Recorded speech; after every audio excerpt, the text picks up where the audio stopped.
하나님의 동역자가 되려면 어떤 사람이 되어야 하는가, 이 말씀을 지금 오늘은 세 번째입니다.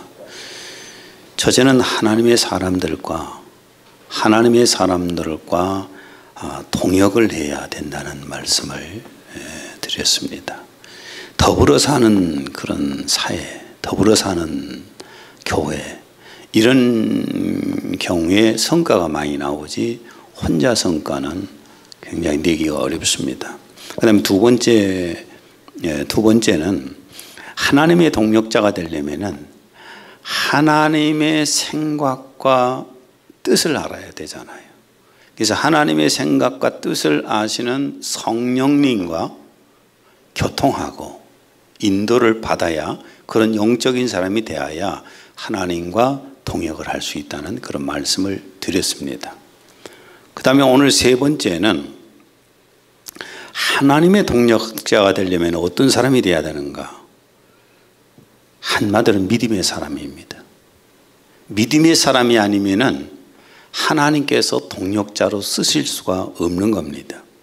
즉 하나님의 살아계심과 그 약속을 이루실 것을 확신하는 그런 믿음의 사람을 하나님은 동역자로 쓰십니다. 민수기 23장 19절.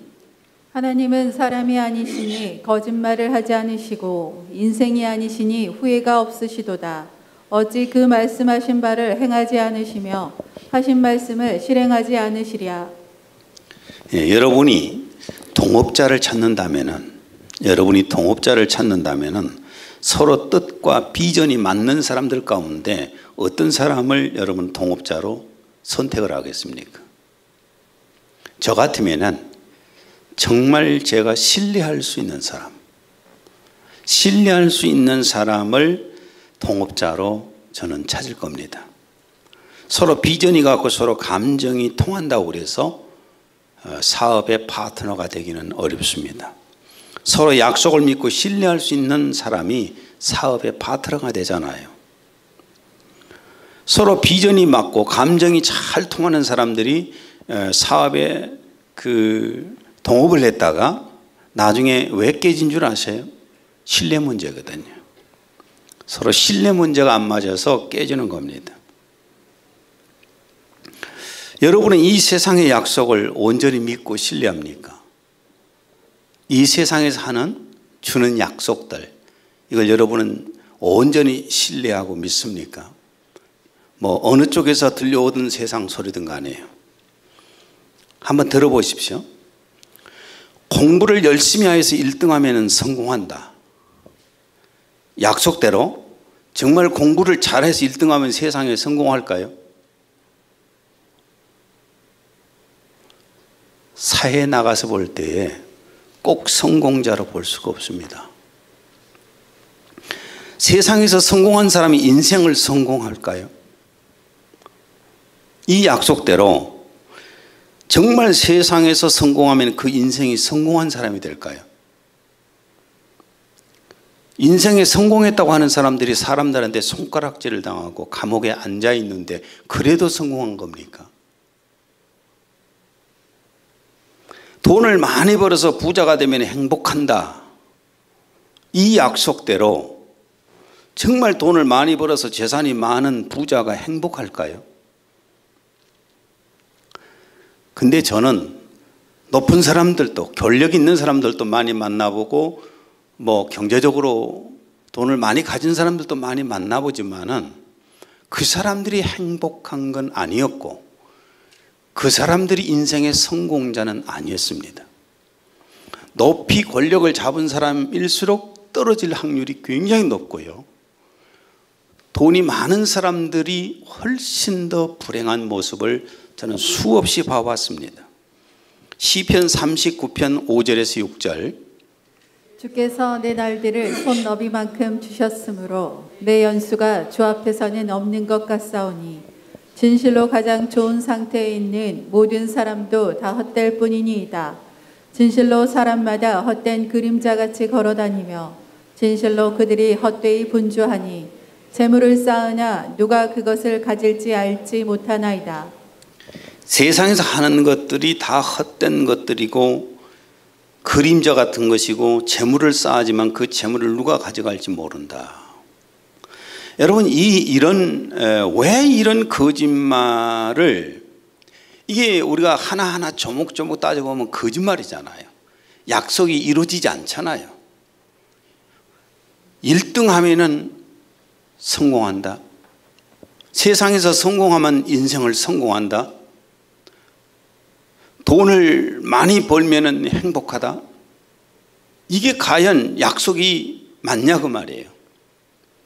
이 약속이 안 맞다는 것을 하나하나 우리가 조목조목 살펴볼 때에는 분명히 아니라는 것을 압니다.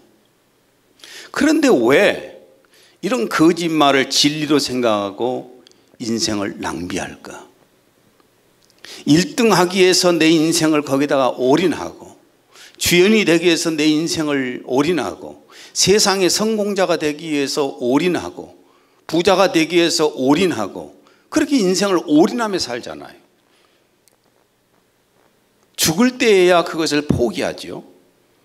왜 이렇게 거짓말을 진리로 생각하고 인생을 낭비하는가?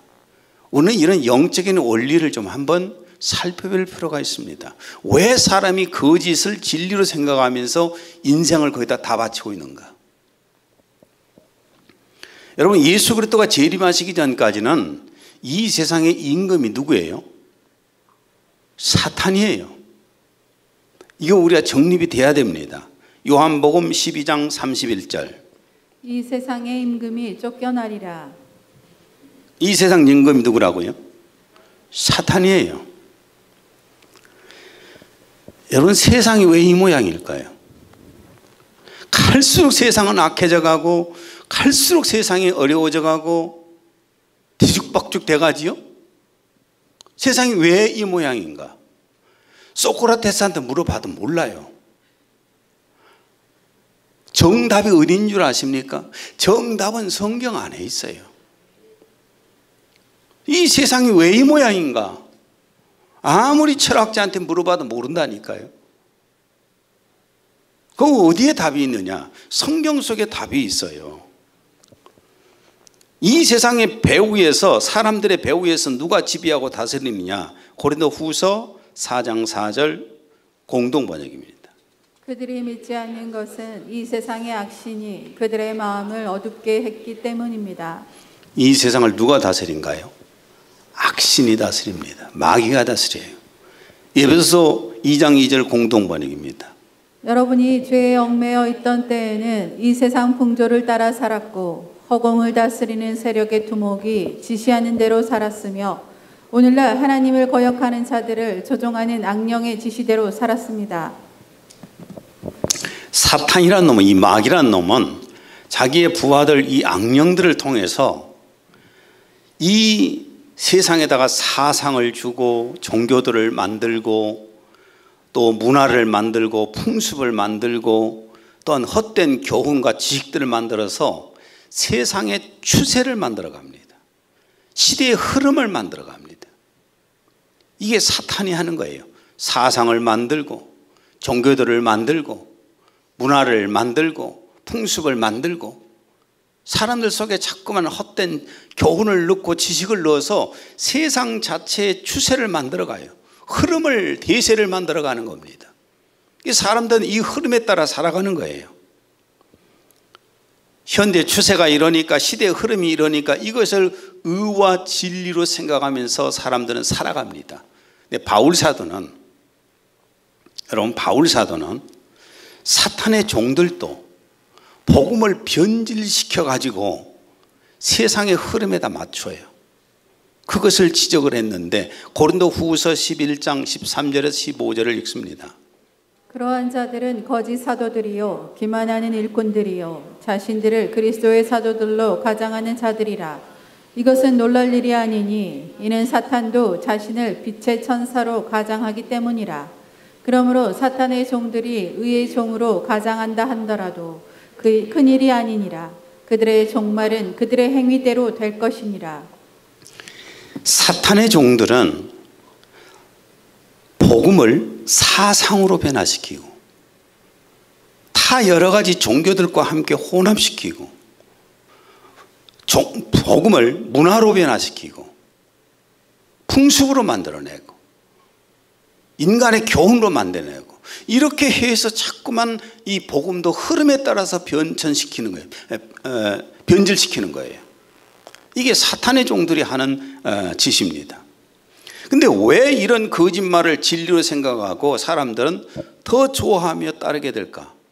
진리의 말씀, 하나님의 은혜의 말씀, 복음의 말씀을 전하면 이 말씀보다는 사상적으로 바꾸고 문화적으로 바꾸고 풍습으로 바꾸고 또 사람들이 참 듣기에 좋고 시대의 흐름에 맞는 교훈을 전해주면 훨씬 그걸 좋아합니다.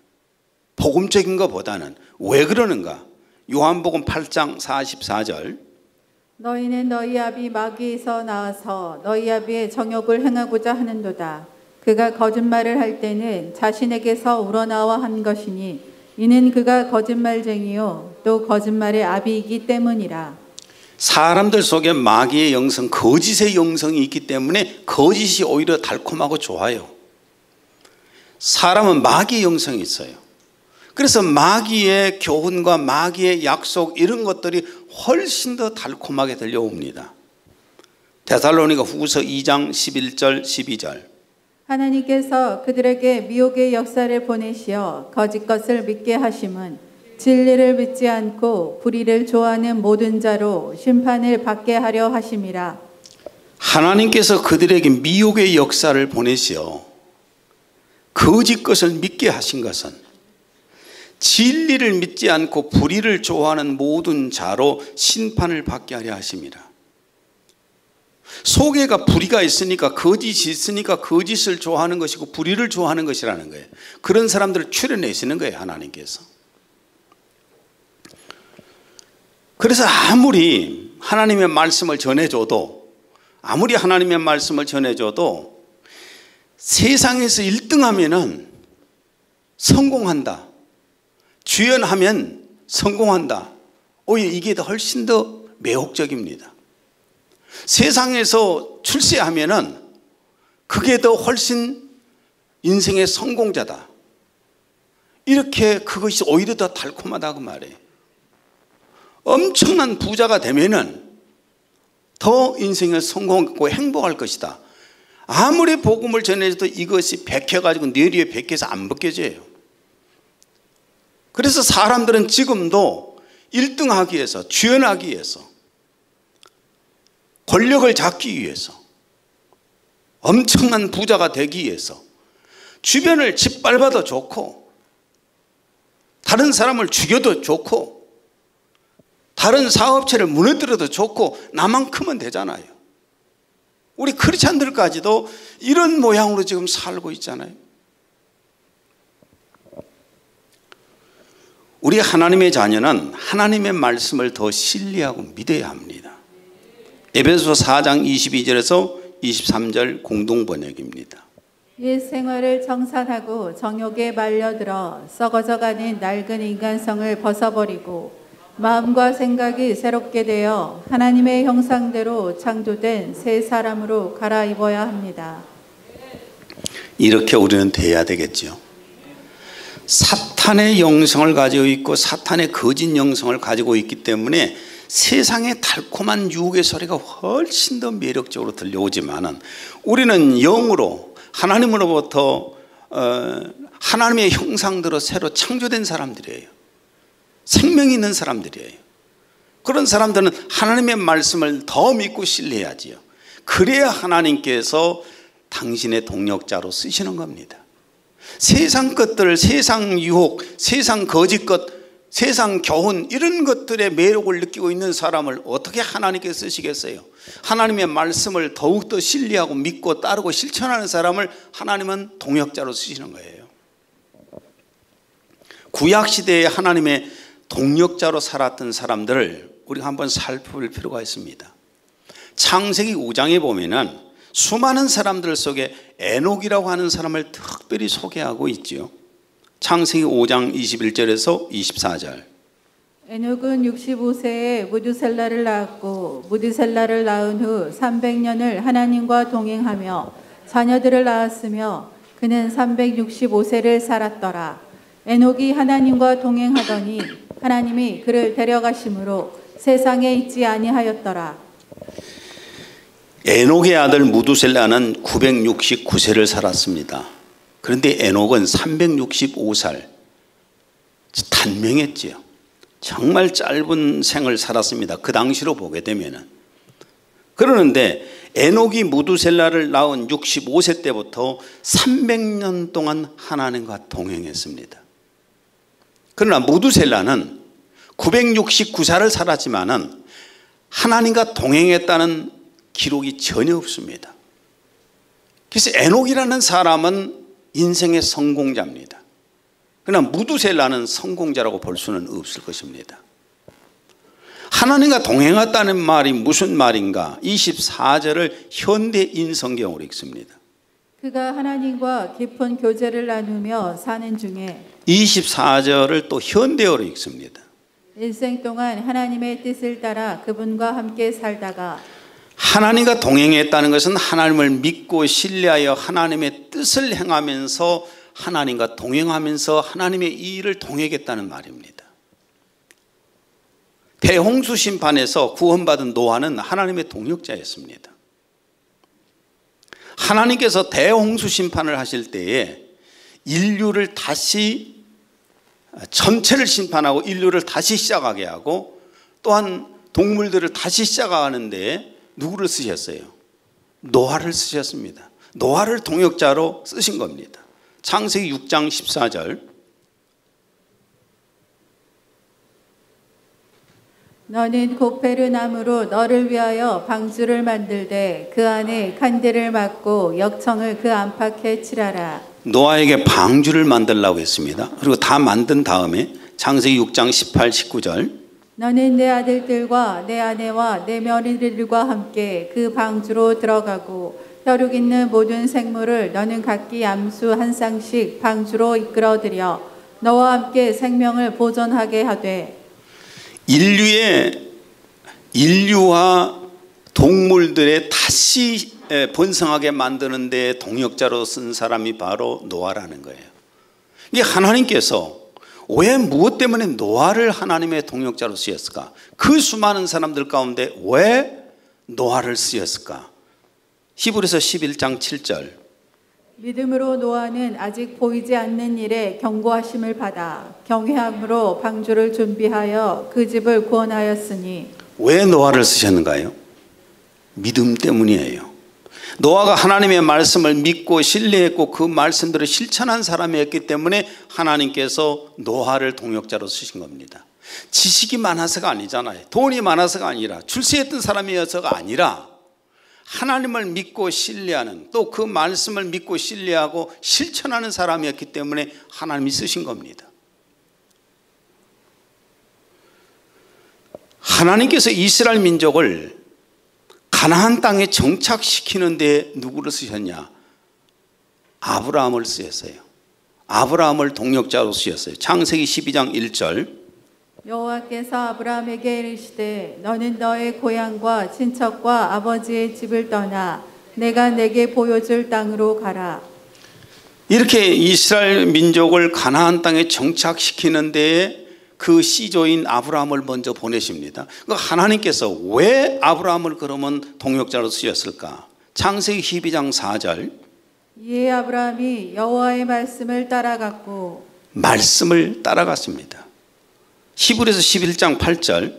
믿음으로 아브라함은 부르심을 받았을 때에 순종하여 장래의 유업으로 받을 땅에 나아갈새 갈 바를 알지 못하고 나아갔으며.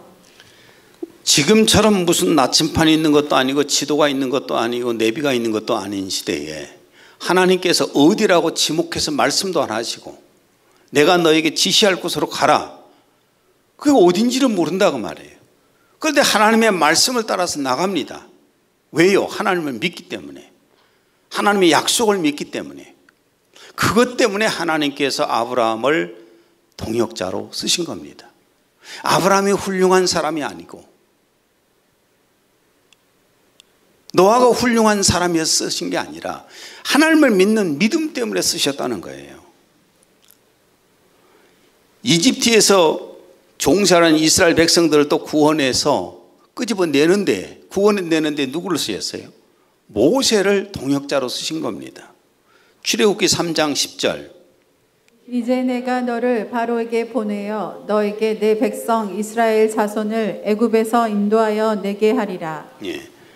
이집트에서 내 백성을 인도하여 내는 데에 네가 가라. 그런데 왜 하나님께서 또 모세와 동행했을까? 히브리서 11장 24절 26절 공동 번역입니다.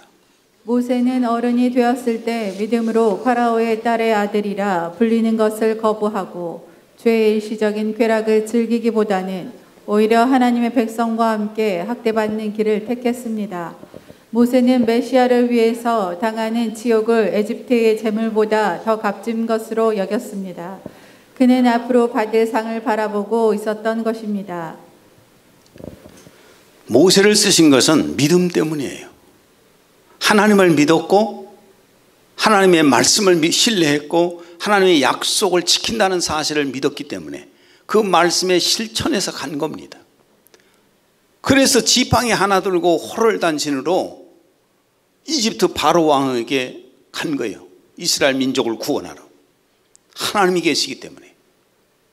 하나님께서 사람을 쓰실 때에 그 사람이 똑똑해서 쓰시지도 않습니다. 외모가 헌칠해 쓰지도 않습니다. 가문 보고 쓰지도 않아요. 그 사람이 어떤 재능이나 이런 걸 보고 쓰시지도 않고 가지고 있는 부 때문에 쓰시지도 않아요. 하나님께서 쓰신 건 뭐냐면 하나님을 얼마만큼 믿고 신뢰하고 그 말씀들을 믿고 따르냐, 이걸 보시는 거예요. 하나님이 뭐가 부족해서 높은 사람을 꼭 쓰려고 하시겠어요? 하나님께서 얼마든지 모든 것이 하나님 것인데 무슨 하나님께서 재물 많은 사람을 꼭 쓰시려고 하세요? 하나님이 얼마든지 지혜를 주시면 되는데 뭐 머리 없는 사람 하나님 꼭 쓰시려고 하세요? 그게 아니에요. 어떤 사람이든지 하나님을 믿고 신뢰하고 그 약속을 믿고 실천하는 사람은 하나님이 동력자로 쓰시는 겁니다. 하나님의 성전을 건축할 성지가 예루살렘이잖아요. 이 예루살렘이 뭐 그전에는 헤브론이었는데 뭐 여러 가지 이름으로 불려왔었죠. 나중에 이제 다윗이 빼앗고 나서 시온산이라고 이렇게 말했는데, 예루살렘을 탄환하고 법궤를 옮기는데 누구를 사용했을까요? 다윗을 사용했어요. 사무엘하 5장 7절. 다윗이 시온 산성을 빼앗았으니 이는 다윗 성이더라. 예.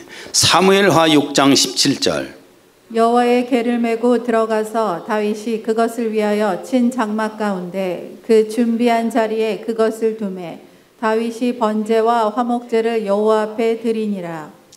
물론 이곳에 성전 건축은 솔로몬이 나중에 했지만은, 다윗의 아들이 했지만은 이곳을 빼앗고 이곳에 하나님의 법궤를 옮기는 데에 사용되는 사람은 다윗이었습니다. 왜 하나님께서 다윗을 꼭 쓰셨는가? 제가 다윗에 대해서 여러 번 제가 설교를 했지만 그 사람 출신이 좋아서, 머리가 좋아서, 외모가 훌륭해서 그래 쓰신 게 아니잖아요. 무엇 때문에 하나님께서는 다윗을 동역자로 쓰셨나? 시편 18편 1절에서 2절 읽습니다. 나의 힘이신 여호와여, 내가 주를 사랑하나이다. 여호와는 나의 반석이시요 나의 요새시요 나를 건지시는 이시요 나의 하나님이시요 내가 그 안에 피할 나의 바위시요 나의 방패시요 나의 구원의 뿌리시요 나의 산성이시로다. 다윗이 하나님을 얼마만큼 신뢰하고 얼마만큼 믿었는지 이 표현 속에서 볼 수 있잖아요. 하나님이 오직 전부였어요. 하나님이 가라 하면 가고 오라 하면 오고 서라 하면 서고, 이게 다윗이었습니다.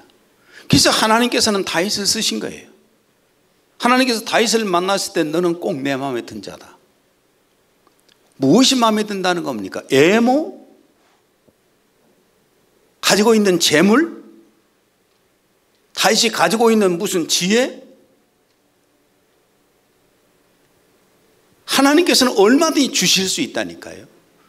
하나님을 향한 그 간절한 마음, 하나님을 믿고 신뢰하고 그분이 말씀하시면 말씀대로 실천하는 그 믿음을 보시고 하나님께서는 다윗을 동역자로 쓰신 겁니다. 신약에서도 보면은 수많은 하나님의 동역자로 쓰임받은 사람들이 나오잖아요. 뭐 시간상 우리가 다 열거할 수는 없습니다. 에베소 4장 11절에 12절 공동번역으로 읽습니다. 바로 그분이 사람들에게 각각 다른 선물을 은총으로 주셔서 어떤 사람들은 사도로, 어떤 사람들은 예언하는 사람으로, 어떤 사람들은 전도자로, 어떤 사람들은 목자와 교사로 삼으셨습니다. 그것은 성도들을 그리스도의 몸을 자라게 하시려는 것입니다. 예, 하나님께서 동역자로서 신다는 말씀은 잘못 오해하면 직분을 생각할 수 있는데 아니요. 직분이야 우리의 삶의 편의에 따라서 우리 교회의 필요에 따라서 서로 세우는 것이고, 하나님께서 쓰시는 사람들은 믿음의 사람들을 하나님이 으쓰게 쓰셨는가, 어떤 이는 복음을 전해서 영혼을 구령하는 하나님의 동역자로 쓰였어요. 하나님이 일일이 돌아다니면서 전도하는 일을 하나님이 하시잖아요. 사람을 통해서 하시잖아요. 그래서 그 동역자로 어떤 사람을 쓰셨고, 어떤 이는 복음의 말씀으로 영혼의 생명을 자라게 하는 동역자가 되게 하셨습니다.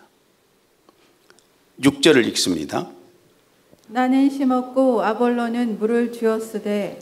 저 같은 사람은 하나님의 말씀을 하나님의 사랑하는 자녀들이 영적으로 잘 성숙해 가고 예수 그리스도를 재림을 사모하고 자신의 부활을 기다리고 준비하고 천국에 가서 살 준비를 하게끔 해주는 것이 저의 역할이에요. 그것이 제가 해야 할 일입니다. 여기서 벗어나면 그건 타락한 목사예요. 어떤 이는 주님의 몸된 교회를 위해서 기도합니다. 불철주야 기도하는 사람들, 요즘은 기도하는 많은 사람들이 별로 없지만 예전에는 막 밤새 기도하는 사람들이 있었잖아요. 어떤 사람은 찬양으로 하는 사람들, 어떤 사람들은 봉사로 하는 사람들, 이런 사람들이 하나님의 동역자가 되어서 사는 거지요. 또 어떤 이는 주님의 나라를 위해서 물질을 들여서 하나님의 동역자가 되기도 하잖아요. 사도행전 4장 34절에 37절. 그 중에 가난한 사람이 없으니 이는 밭과 집 있는 자는 팔아 그 판 것의 값을 가져다가 사도들의 발 앞에 두매 그들이 각 사람의 필요에 따라 나누어 줌이라. 그 부로에서 난 레이족 사람이 있으니 이름은 요셉이라. 사도들이 일컬어 바나바라 하니 그가 밭이 있음에 팔아 그 값을 가지고 사도들의 발 앞에 두니라. 예, 무슨 말씀인지 다 아실 겁니다. 여러분은 어떻게 하나님의 동역자가 되어서 쓰임받고 있습니까? 어떤 걸로? 전도하는데, 말씀을 양육하는데, 기도하는데, 찬양하는데, 봉사하는데, 물질로 하나님 앞에 드리는데, 어느 쪽이 되었든지 간에 내가 하나님의 동역자로 쓰여질 수 있다는 것은 내가 믿음이 있으면 가능합니다. 내 믿음을 보시고 하나님께서 나를 쓰시는 거예요.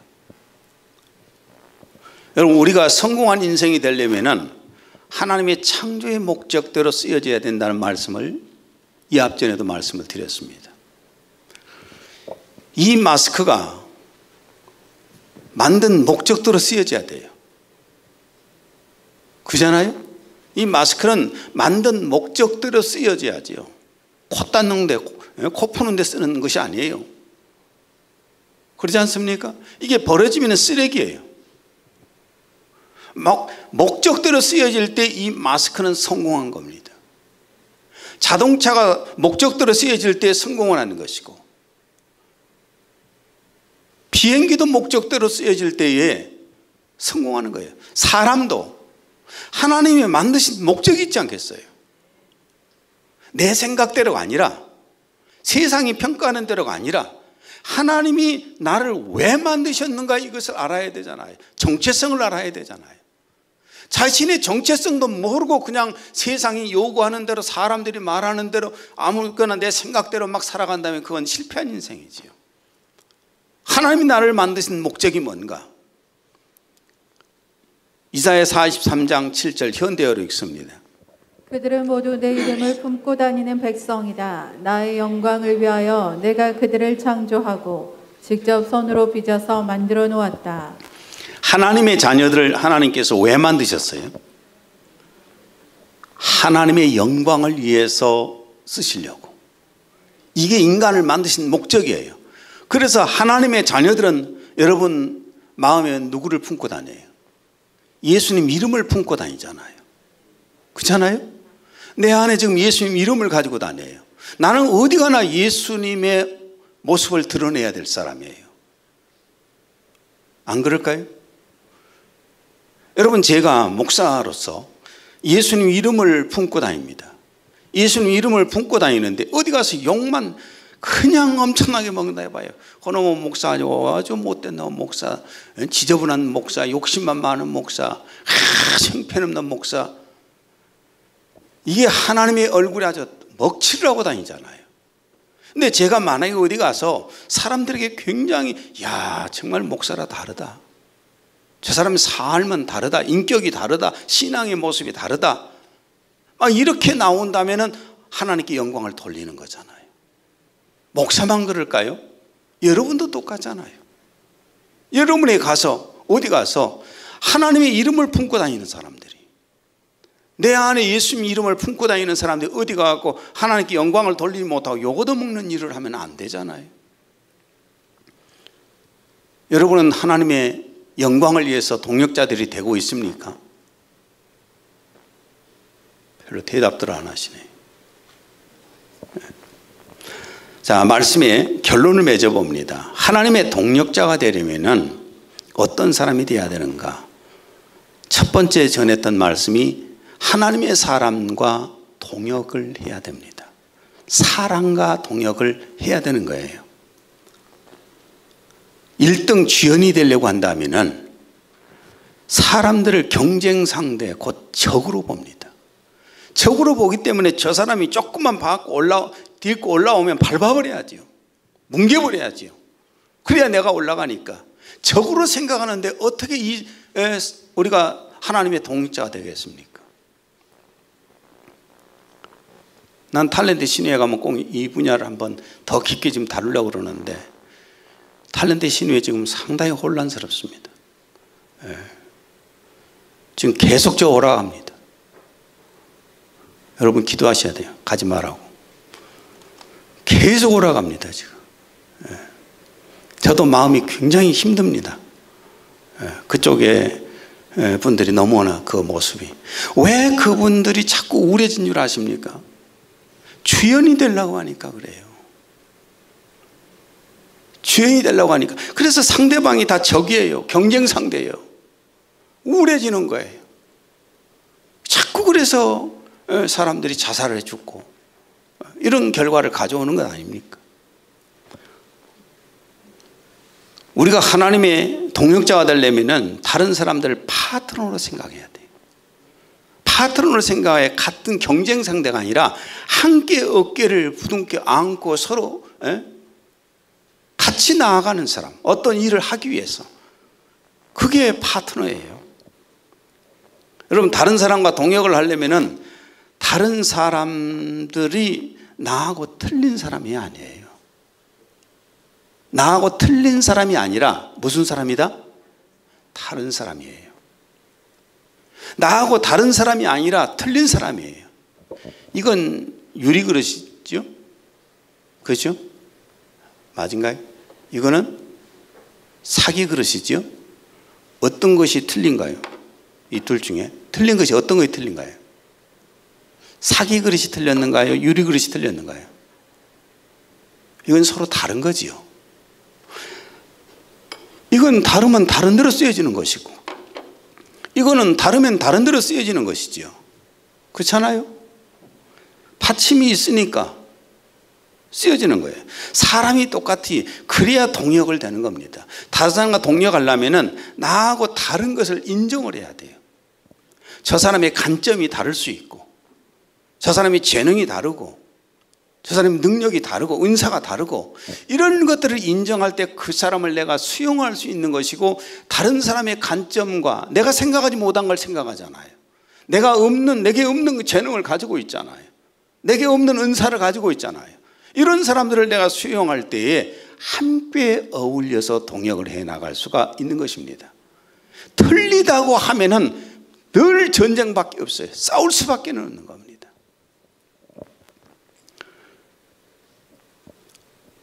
두 번째로 우리가 하나님의 동력자가 되려면 성령의 인도를 받는 사람이 되어야 된다는 말씀을 드렸습니다.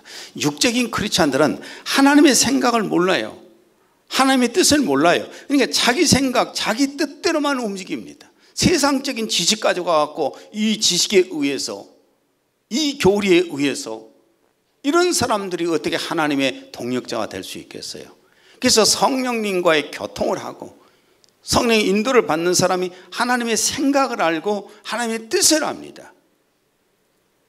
하나님께서 밭으로 가라고 그러는데 내 생각에 논으로 가버리면 아무리 고생해도 소용이 없잖아요. 그래서 우리는 매일같이 성령님과 교통할 수 있도록 예배해야 되고 기도해야 되고 말씀도 깊이 연구해야 되는 겁니다.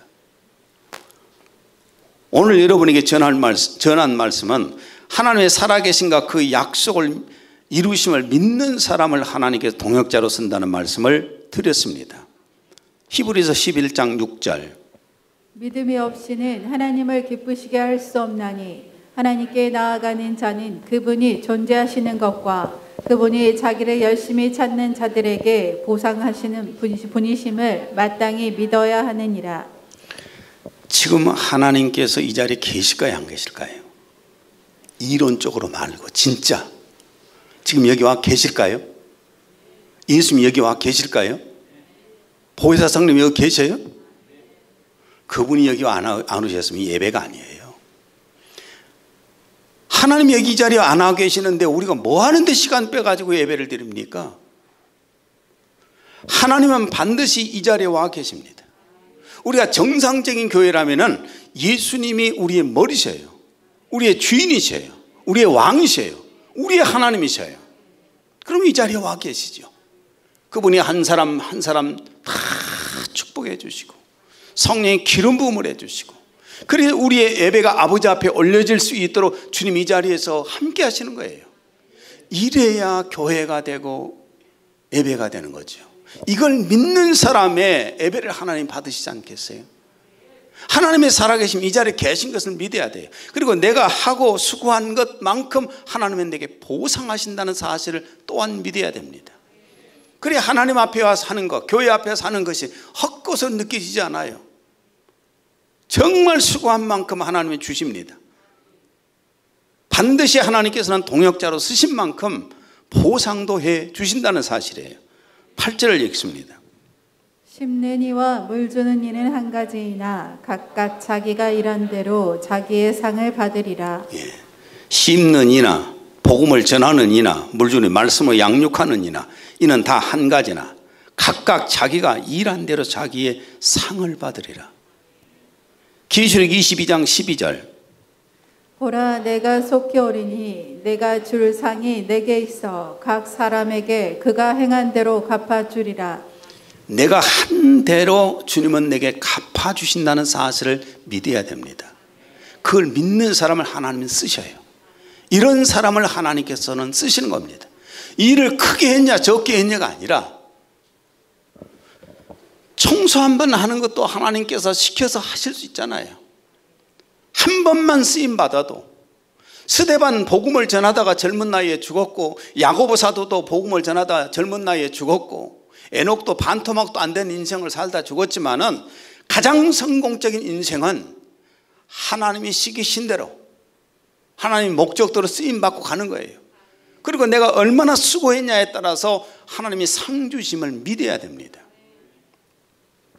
마지막 한 구절만 읽습니다. 마태복음 25장 21절. 주인이 이르되 잘하였도다 착하고 충성된 종아 내가 적은 일에 충성하였음에 내가 많은 것을 내게 맡기리니 내 주인의 즐거움에 참여할지어다. 하나님의 동역자가 되어서 나중에 주님 앞에 가서 다 이런 칭찬을 들을 수 있었으면 좋겠습니다. 기도합니다. 하나님 아버지, 3주에 걸쳐서 하나님의 동력자가 되려면이라는 말씀을 전했습니다. 첫째 말씀은 하나님의 사람들과 함께 더불어서 파트너가 되어서 동력해야 된다는 말씀을 전했고, 두 번째는 하나님의 동력자가 되려면 하나님의 뜻과 생각을 아는 성령님과 교통하여서 그런 영적인 사람이 되어서 하나님의 뜻과 하나님의 생각대로 신앙생활을 해야, 일을 해야 하나님의 동역자가 된다는 말씀을 전했습니다. 그리고 오늘은 하나님을 믿고 신뢰하고 하나님의 그 말씀을 따라서 실천할 수 있는 그런 사람을 하나님께서 동역자로 쓰신다는 말씀을 전했습니다. 주님, 이 말씀대로 저나 하나님의 사랑하는 모든 자녀들이 하나님의 동역자가 되어서 주님 앞에 갔을 때 칭찬 들을 수 있고 상을 받는 저희들이 되게 하여 주옵소서. 예수님 이름으로 기도했습니다. 아멘.